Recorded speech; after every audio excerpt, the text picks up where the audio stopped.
करो ऐसे कि पहचान बन जाए, कदम चलो ऐसे कि निशान बन जाए। जिंदगी तो हर कोई काट लेता है जनाब, जिंदगी जियो तो ऐसे कि मिसाल बन जाए। तो दोस्तों, welcome back to motivational Tuesday. आज हम जिस इंसान की बात करने वाले हैं उसे लोग भगवान की तरह पूछते हैं। तो हम बात कर रहे हैं रॉकस्टार रजनीकांत के बारे में। रजनीकांत की मूवीज तो आप सबने देखी हैं, काफी फेमस हैं, लेकिन कोई भी इंसान बड़ा बनने के पीछे उसके पीछे एक बहुत बड़ा संघर्ष छिपा होता है। तो आज हम उस संघर्ष की बात करेंगे कि कैसे वो बचपन से एक संघर्ष भरी जिंदगी में बीतकर एक बहुत बड़े रॉकस्टार बन गए। तो बचपन में उनका नाम शिवाजी राव गायकवाड़ रखा गया। वो कर्नाटक के बेंगलोर शहर में एक मिडिल क्लास फैमिली में पैदा हुए और उनके पिता एक कांस्टेबल थे। अपने 4 भाई बहनों में से वो सबसे छोटे थे। तो जब वो 9 साल के हो गए, उनकी माताजी की मृत्यु हो गई।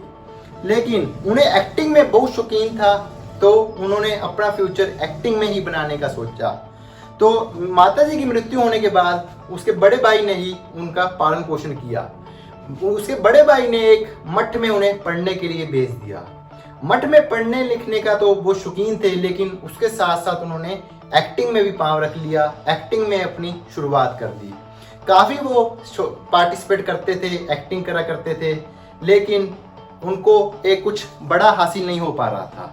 लेकिन पढ़ाई करते करते और एक्टिंग करते करते जब उनकी पढ़ाई पूरी हो गई तो उनके घर की आर्थिक स्थिति बहुत कमज़ोर हो गई।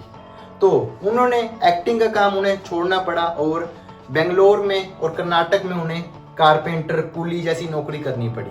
लेकिन उसके बाद उन्हें एक बस सर्विस में या बस कंडक्टर की नौकरी भी करनी पड़ी, जो नौकरी करते हुए वो अपना ये एक्टिंग का किरदार बहुत अच्छे से निभाते थे। लोग भी काफ़ी उनकी प्रशंसा किया करते थे। लेकिन कहते हैं ना, जब कुछ बड़ा दिमाग में सोच रखा हो तो उसे करने से सारी कायनात भी हमें रोक नहीं सकती। उनका ध्यान सदा ही एक्टिंग की तरफ रहता था। उन्हें एक इंस्टीट्यूट के बारे में, एक्टिंग इंस्टीट्यूट के बारे में पता लगा, इंस्टीट्यूट ऑफ मद्रास। तो उन्होंने उसमें एडमिशन लेने के लिए सोचा, लेकिन घर की आर्थिक स्थिति कमजोर होने के कारण उनके घर वालों ने उनकी सपोर्ट नहीं की। तो उनके एक दोस्त थे जिनका नाम था राज बहादुर।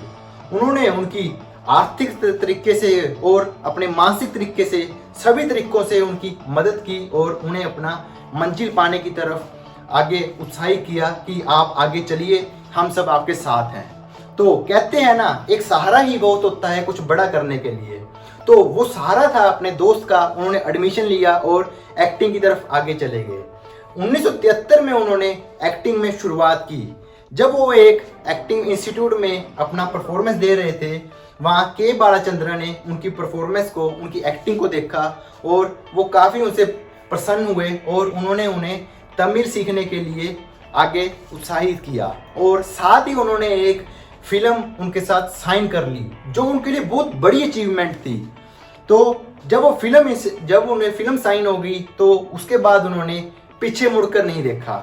ऐसे ही वो मूवीज आगे बनाते गए और उन्होंने 1975 में जब वो अपने तमिल में रॉकस्टार बन गए, उन्होंने हिंदी मूवीज में भी अपना पांव रखा।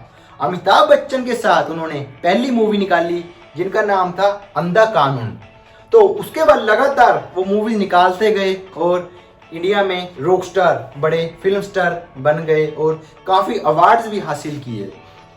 तो आप सोच सकते हैं कि हम अगर कोई काम कर रहे हैं, उसे ये मत सोचिए कि वो छोटा है। काम भले ही छोटा हो, लेकिन अपने दिमाग में हमें वो पता होना चाहिए हमने क्या पाना है। उन्होंने इतनी सारी आर्थिक स्थिति को दूर करने के लिए इतनी बड़ी बड़ी छोटी छोटी नौकरियां भी की, लेकिन अपनी मंजिल को पा ही लिया। तो अब हम बात करते हैं उनकी लव स्टोरी के बारे में। तो उनकी लव स्टोरी भी बहुत खास रह चुकी है। जब एक जर्नलिस्ट उनका इंटरव्यू लेने के लिए आई जिनका नाम था लता जी, तो जर्नलिस्ट जब उनका इंटरव्यू लेने आई, उन्होंने उनको देखते ही अपना दिल दे बैठे। तो उन्होंने लता जी से शादी कर ली, जिसके बाद उनके पास अब 2 बेटी हैं। तो दोस्तों, अब इससे हमें पता लगता है कि परिस्थितियाँ हमारी जैसी भी हों, हमारी आर्थिक स्थिति जैसी भी हो, जैसी भी कंडीशन में हम रह रहे हैं, हमें बस अपने दिमाग में यही सोचना चाहिए कि हमने क्या बनना है। लेकिन रियल लाइफ में वो बहुत ही सिंपल तरीके से रहते हैं। जब भी कोई व्यक्ति उनके पास मदद के लिए आ जाए तो उसे वो मना नहीं करते, लेकिन तभी उन्हें सिंपल लिविंग और हाई थिंकिंग के नाम से जाना जाता है।